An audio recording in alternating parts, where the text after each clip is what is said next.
పోషమ్మ మాయమ్మ నల్ల పోషమ్మ పోషమ్మ ఆత్మగల్ల తల్లి నీవేనమ్మా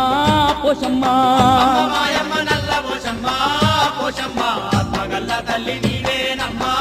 పోషమ్మ అందరి బంధువయ్యవని అందు పోషమ్మ అవతరించిన దేవతవమ్మ పోషమ్మ